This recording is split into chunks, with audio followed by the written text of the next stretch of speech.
AI is changing everything from how we work to how we learn, and now even how we manage our money.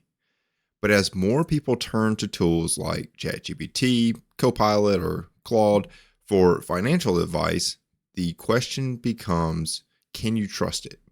And today I want to break that down simply, honestly, and practically. Let's go. Welcome to the Financial Mirror. Where future success is reflected in our knowledge of fixing the one thing we can control, ourselves.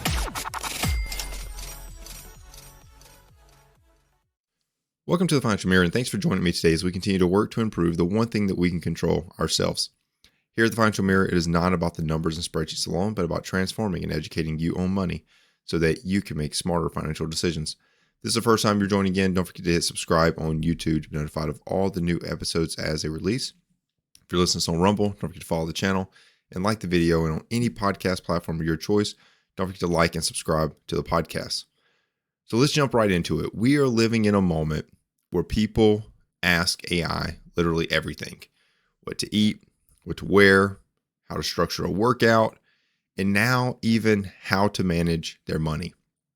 According to a recent Experience survey, almost half of people have tried to use AI for financial advice. That number is rising fast, especially among younger generations. And honestly, I get it. It's the new Google. AI is available 24/7. It responds instantly, and it doesn't judge you. There's nothing there that's going to judge how you've managed your money in the past. If you've ever felt embarrassed asking someone like, what's a Roth IRA, or what should I do with $5,000? AI feels like this safe place that's going to instantly respond. You're going to be able to curate responses all around this chat feature. But this is the entire point of today's episode. There's a massive difference between learning about money and letting AI tell you what to do with money. So I want to dig into what AI can do and what it can't do, and what's the real danger that could be showing up when we start to think through this. So let me first start off with giving AI some credit, because it does a few things exceptionally well. AI explains concepts clearly. If you ask it, what is the difference between a Roth and a traditional IRA, it gives a pretty solid explanation. Same for things like budgeting methods or compound interest, or what are index funds, or how do I build an emergency fund, like debt snowball versus avalanche. All these things are basic concepts about money. It's basically a personalized on-demand textbook. It will give you that data. AI helps people who don't know where to begin. And this is huge. And to be honest with you, I think this is where a lot of people are jumping in and trying to go to ChatGPT, trying to go to Copilot, because AI helps people that just don't know where to start. Most people can end up not making progress because they don't know where to start, and AI removes that barrier very quickly. It helps people say, okay, I get the basics. I'm not lost anymore. I can jump in. And then the other thing that I think that AI does really good when it comes to personal finance feedback is it can help you prepare smarter questions. So a lot of people don't talk to financial planners because they feel unprepared. AI helps you figure it out. They kind of helps you with what to ask, how to ask it, and what information should you have available when you are approaching that conversation. But this alone is not exactly everything that people are using it for, because that's where things start to shift. Being good at teaching something doesn't mean it's good at advising or telling you what you should do. And those two skills are very, very different. And that kind of gets to the core of this episode. AI is really good for all those things that I talked about, all the things about teaching and educating and explaining concepts clearly. But where I think that it struggles is if you ask it, I have $5,000, what should I do? It gives what I call kind of baseline advice, right? And we can look at that. Like, I ask it, if I had $5,000 of a windfall, what should I do with it? What should I do with it? Sure. It says I should build or strengthen an emergency fund. It says I should pay high interest debt. I should invest for the future. I should fund a specific goal. I should improve my quality of life. I should create a small opportunity fund. I should donate a portion. It gave me 7 things that I should do if I had $5,000. This is basic, like baseline advice. Solid, basic, but broad. Personal finance is never this broad stroke of suggestions. Think about it.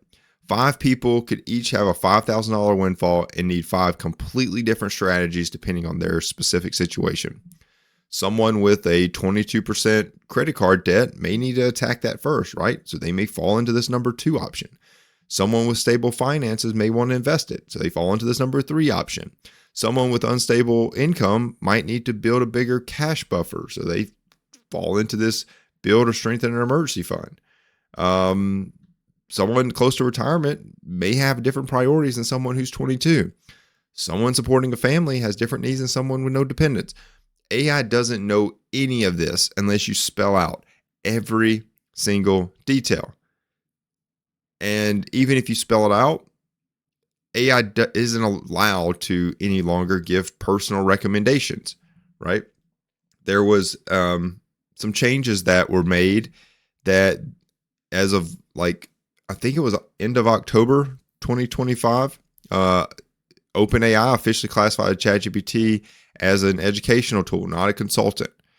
And it has started to change how it gives you advice. But even then, is it something that you should really be leaning on?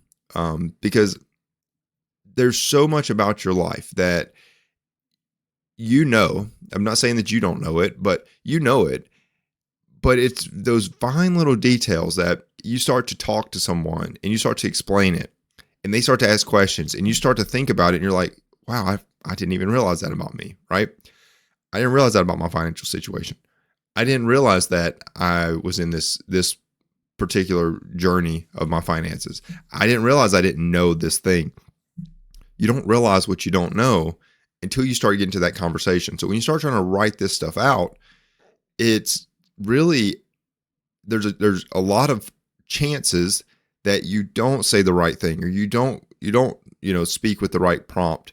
And all of a sudden the feedback, the data that you're getting back is not what you really need at that very moment. Because AI gets things wrong often, right? This is not hype, it's data. A large study tested AI with 100 financial questions. 35% were wrong. 29 were incomplete or kind of misleading, and only 65% were truly accurate, right? That's basic questions. Imagine relying on something like tax planning or investment allocations or retirement strategies and it getting 35% of it wrong. Is that a chance that you would be willing to take?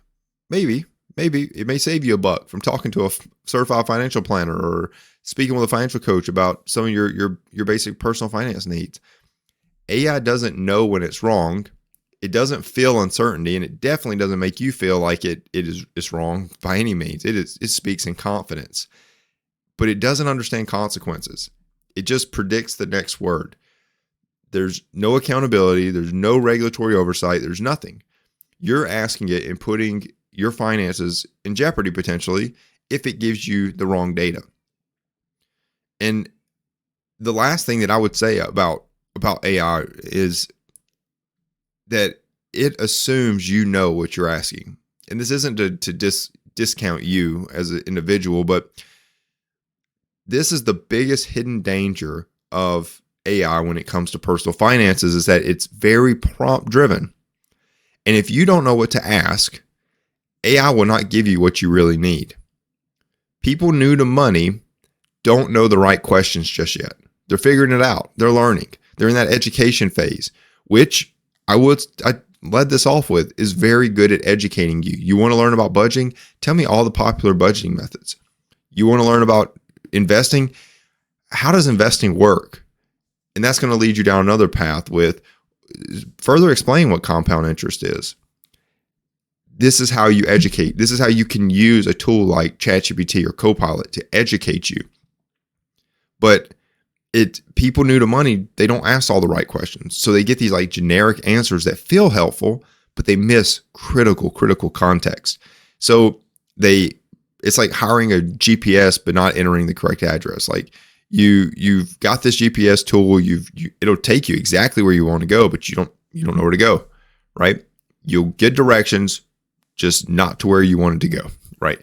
So this is key because it does truthfully show that real humans still matter. And this is the part of the AI hype machine that gets ignored, is that money is emotional. And I've talked about this in numerous episodes, but money is emotional, and emotional problems don't get solved with algorithms. AI doesn't understand your fear of losing money. It doesn't understand your upbringing about money. It doesn't understand your relationship with debt. It doesn't understand your anxiety about risk. It doesn't understand your goal for your kids. It doesn't understand the stress you go through day to day living paycheck to paycheck. It doesn't understand the moment you decide you want to break those generational patterns and do something about it. It doesn't feel any of that. And Morgan Housel says investing is the study of how people behave with money. That is a human behavior problem, not a math problem. AI has no emotion. It has no emotion. And I'm saying in today's date, right? Like it doesn't have an emotion. So it doesn't know how you feel about money. It's missing all the context. It's missing everything. And unless you want to dump your whole personal life all into this prompting AI model, which I strongly discourage, but unless you want to do that, it's missing so much detail that talks about why you act and behave with money the way you do. It does. Human advisors, humans that you interact with and talk with about money, specifically when we're thinking about certified financial planners and things like that, they read your tone. They ask deeper questions where it's necessary. They challenge those assumptions. They understand your values. They help you prioritize. They calm you down when the markets are dipping. They hold you accountable. They see the blind spots that you didn't even know you had. AI cannot react to what you're saying or how you're saying it really, but it only reacts to how you typed it. It doesn't read between the lines. It can't say, wait, you're really underselling like how stressed you are about this, or you're really taking on too much risk for your comfort level. Those are human insights, not algorithms. Okay. So where can this really fit into your life? So with all that said, how can you use AI in finances? Or should you? Absolutely. Just not as your advisor. Use it as a tool. Here's the best way to use it safely is use it to learn basic concepts like what's an ETF or how does compound interest work? What's a 529 plan? AI can teach you very, very quickly. You can use AI to brainstorm, like what questions should I ask my financial advisor, or what factors should I consider before investing? Great preparation tool for trying to brainstorm those conversations with those financial planners and things like that. Use IA to explore options, not pick one. Like, hey, if going back to my example, if I did a follow-up and I'll show you, I'm new to saving money and still have $2,000 in credit card debt. Got it. Thanks for sharing that. Here's a recommended plan. Build a starter emergency fund, pay off that credit card debt, and put the remaining to work in either investing, recommended if the debt is gone, or split between investing and something fun. That's what it told me to do with my money, right? Not bad. Not bad. Just gave me some possibilities, some debt payoff, some short-term savings, some long-term investing in there. Like, it's just a way that you can quickly go through and figure out what it is you're going to do. And you could keep going with this, right? You could keep asking questions and prompting just to learn more about how you could use that windfall in this case, but however it is for you, right? Whatever it is you're trying to tackle and accomplish. Your job is to match those options to your situation. And that's where it gets tough. And that's where I still recommend you talk to a human to help you with that, to help you make sure that you're doing the right thing so you don't have to backtrack. You don't have to go down this path and then have to turn around and back out of it, right? But the last thing I'd tell you is that AI is also a great confidence builder, because the more you learn, the more you educate yourself about money, the better decisions you're going to make, the better habits you're going to build, the better questions you can ask. And that's the compounding effect of financial literacy. And that's what I think AI does really good, is it helps teach you financial concepts. If you don't understand it, you can ask another question about it over and over and over again until you learn it. Phenomenal in that aspect. And AI can help you get there faster. So a couple key takeaways that I want you to come away with from this episode. And the number one thing is, don't outsource your financial life to an AI tool. AI is great for education, not for execution. So the first thing I tell you is, don't outsource that to AI. The second thing I would tell you is, add context when you ask AI questions. Instead of what should I do with $5,000, like in my example, try something like, generally, what do people consider when deciding what to do with the windfall if they have debt, unstable income, and no savings at all, right? That helps you get a safer, more useful answer. It gives a little more context than just, what do I do with $5,000, right? Put a little bit of flavor on there, get a little bit more, give it a little bit more input, and you'll get a better output. Once again, don't take it as financial advice, just as something for you to think about. And the last takeaway is, please use it to build your financial literacy. I encourage you, use it to build your financial literacy, because the smarter you get, the smarter you will be with your money. You will. You'll learn the terms, you'll learn what questions to ask, and that quality of your input will continue to shape the quality of the output that you are getting out of your money. So I'm telling you, nothing compounds like knowledge. So use it. Use that AI tool to help you learn financial concepts. So bottom line is this: AI is powerful. AI is helpful. AI is improving every single day. But personal finance will always require a personal touch.